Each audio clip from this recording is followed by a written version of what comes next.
e ela morre. Ou seja, é difícil para as pessoas entenderem, mas uma banana tem metabolismo, taxa respiratória, taxa metabólica, hormonal, secreta hormônio. Tem até células. Então, é muito importante a gente entender que sim, o alimento está vivo ali na planta, né? E tem um tempo de vida curto. Arroz e feijão, realmente, tem um tempo de vida muito longo, de 1 ano. E ainda mais depois que você cozinha, né? Você perdeu uma parte do que o alimento poderia te fornecer ali vivo, né? Sim, a gente vai entrar em outros fatores em relação a, mas não dá para comer arroz e feijão cru, etc. Mas, basicamente, o conceito primário, pessoal, é que a gente começou a vivenciar doenças. E com essas doenças, seres humanos começaram a achar que era culpa de Deus, demônios, diabo, começaram a culpar qualquer coisa. E começaram a tentar buscar um método de cura. E aí foi desenvolvida a medicina ocidental usual, né? Que na verdade no início, até mesmo Hipócrates foi o primeiro a falar de epidemiologia, foi o primeiro a falar de estilo de vida causando doença.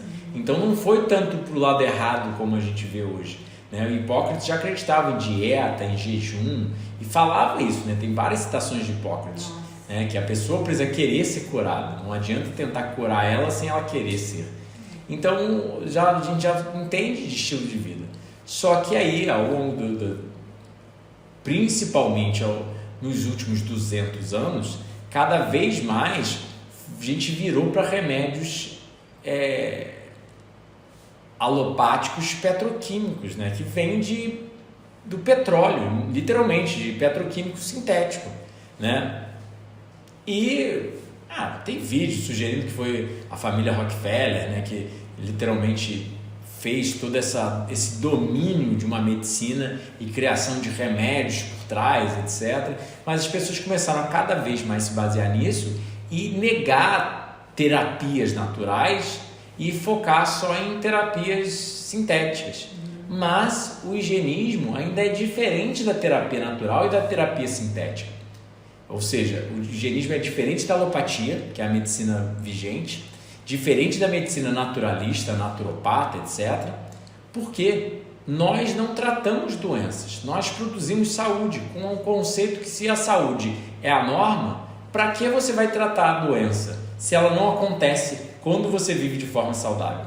Que é aí que entra o que nós alegamos de as necessidades biológicas, os elementos essenciais à saúde. Ou seja, ar é uma necessidade biológica. Se você é privado de ar, você tem prejuízos. Se você é privado de sol, você tem prejuízos.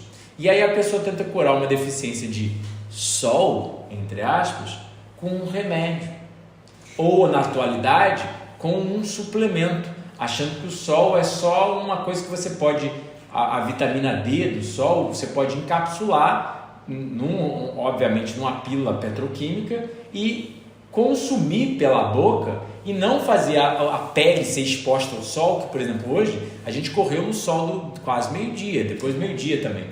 E aí causa vários processos horméticos. Ou seja, a luz do sol, hoje em dia, a gente está mostrando que aumenta a produção de antioxidantes endógenos a nível celular, né? Antioxidantes dentro da célula.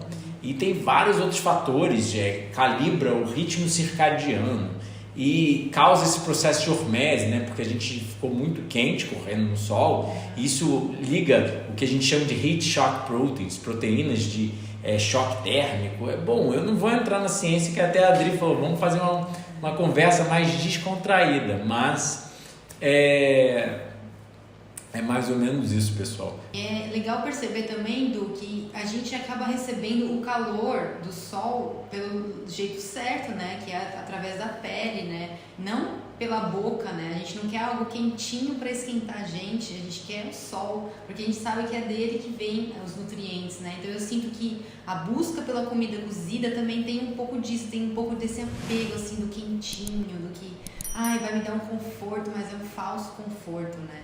Eu percebi isso depois que eu comecei a me alimentar mais de alimentos crus, né? Então, a falta as pessoas perguntavam, mas você não sente falta de uma coisinha quentinha, né? E eu falava, cara, mas tem o sol. Como assim eu vou sentir falta de algo se o sol tá aí todos os dias para me esquentar, né? Então, Parece que tudo fica muito mais claro, você começa a entender muito mais as coisas de uma forma muito mais ampla, né? Enfim, a consciência fica muito expansiva, né? E aí entra na questão do remediar, né? Que resumindo a pergunta dela, respondendo a pergunta dela, a gente para de ter uma perspectiva de tentar remediar um problema, mas a gente vai na causa do problema, a gente corta ele pela raiz. Ou seja, o ser humano, a pessoa está com uma cardiopatia, uma doença cardiovascular. Ou seja, as artérias dela, por todo o corpo, estão com disfunções, não conseguem carregar o sangue direito, ficam mais contraídas, etc. Tem gordura, o que a gente chama de hipercolesterolemia, o colesterol alto, etc. Aí o que ela faz? Ela toma um remedinho para reduzir o colesterol, ela toma um remedinho para a pressão, ela tenta remediar com fármacos sintéticos. E a gente esqueceu que a natural remediação é a atividade física, é a dieta, é o sono, é jantar cedo, que até mesmo jantar tarde aumenta colesterol. E aí as pessoas negaram e simplesmente esqueceram tudo isso e foram levadas a crer que a gente pode só tomar um remedinho e vai estar tudo bem. Isso não vai reduzir tempo de vida, qualidade de vida, não vai. Enquanto ela está viva, ela acha que isso está tudo bem. Está confortável. Exatamente. E aí entra um fator bem simples. Saúde não é comprada, é produzida. E é isso que as pessoas não entendem. O próprio, você está com disfunção erétil, toma um Viagra. Não corrige sua alimentação, não corrige o sobrepeso, não corrige a falta de sono. Toma um remedinho. Mas aí causa outros problemas, outros sintomas e talvez corrija aquilo. E começa a entrar uma bola de neve, né? Que aí a gente perde a perspectiva e é isso que o ser humano se meteu. Ele esqueceu que a vida saudável, a vida com a natureza, fornece certas coisas como se fossem tijolos de construção para o seu corpo, que nada além disso fornece, né? Aí que entra a coisa. É porque o simples toque, né, o simples tocar na natureza, ver a natureza, ouvir, sentir o cheiro da natureza, isso tudo é uma nutrição, né? Então, quando não só comer, né? Então, só de estar na natureza, isso já te nutre, né? Eu realmente percebi que até perdi a fome quando eu estava na natureza, assim, estava sendo nutrida por tantas coisas que nem sentia necessidade de estar colocando alimento para dentro, né? É legal também perceber, Edu, como que a gente está tão obcecado a esperar um diagnóstico de uma pessoa que não é você para falar sobre o que você tem que fazer, né, na sua vida.